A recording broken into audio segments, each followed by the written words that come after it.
Can you believe this? The white granules burning in the video aren't sugar at all. They're diamonds, the so-called everlasting gems. So why can something as famously hard as a diamond still fail against fire? At the start you can see that when the torch heats the diamond, it begins to glow like a piece of red-hot iron, but it doesn't actually burn.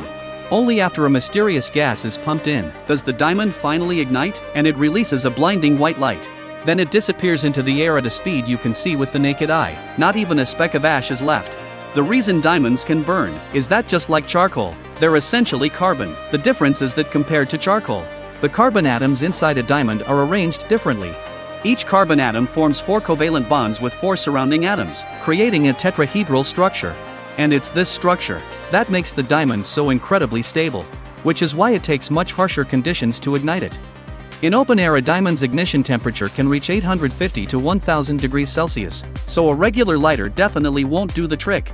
Even a torch that burns at around 1000 degrees Celsius will only heat the diamond when you blast it continuously, long enough that the tweezers holding it start to deform. But the diamond still only glows red. The temperature should be enough. So why doesn't the diamond burn?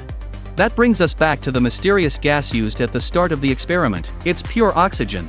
The burning of a diamond is simply carbon reacting with oxygen to form carbon dioxide. But the oxygen concentration in air is only about 21%. So even if a diamond can burn, the reaction is slow. But if you switch to pure oxygen, you can literally watch your expensive diamond turn into gas inside the bottle. Just hearing that already makes your heart ache. So is there any way to save the diamond and avoid the loss? To somehow bring it back? Believe it or not, someone actually tried. There's a rumor that a jar of peanut butter can turn charcoal into diamonds. If that were true, we'd all be rich overnight. To test whether the rumor is real, a British experimenter decided to try it himself. He first grabbed several dark pieces of charcoal and lit them.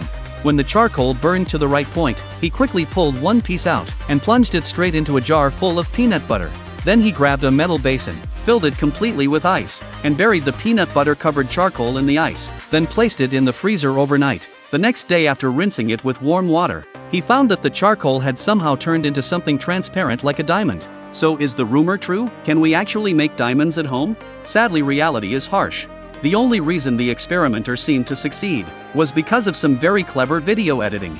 We do have technology to create synthetic diamonds today, but it requires extreme heat and pressure to achieve. So doing it at home is out of the question. You'd better just save the peanut butter for breakfast. Is this really putting out the fire? The flames inside the house are blazing fiercely, yet the firefighters aren't spraying water inside. Instead, they're spraying backward toward the outside of the window. Even more unbelievable is, the fire inside actually gets extinguished. How does such a counterintuitive method put out a fire? It's simple. We need to know that burning requires 3 elements, that is, fuel, an oxidizer, and an ignition source. Thus, removing any one of these elements can achieve the purpose of extinguishing a fire.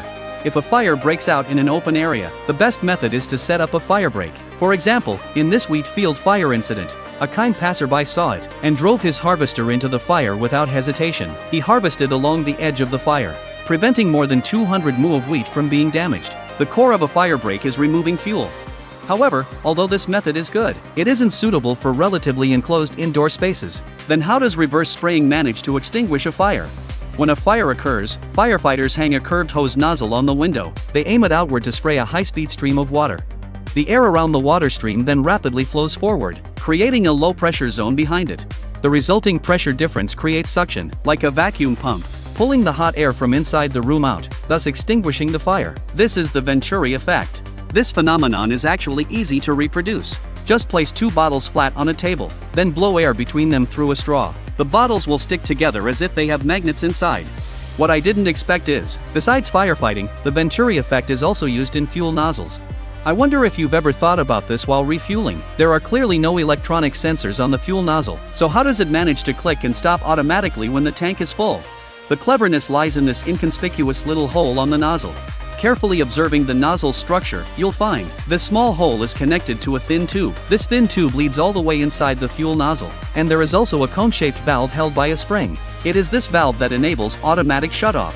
When gasoline flows through this area, it pushes the valve open, passing through a very narrow annular channel into the fuel tank. According to the Venturi effect we mentioned earlier, a low-pressure zone is created at this valve. Under the pressure difference, air inside the tank is continuously drawn into the tube. The pressure inside the tank remains balanced, allowing the fuel to flow normally. But when the fuel tank becomes full, the small hole gets submerged by gasoline. Air can no longer enter the air chamber, causing the internal negative pressure to increase. The rubber diaphragm gets sucked upward, which lifts the latch. The balls held on both sides drop into the groove, unlocking the lever, and the valve closes under the spring's force, creating the click of automatic shutoff.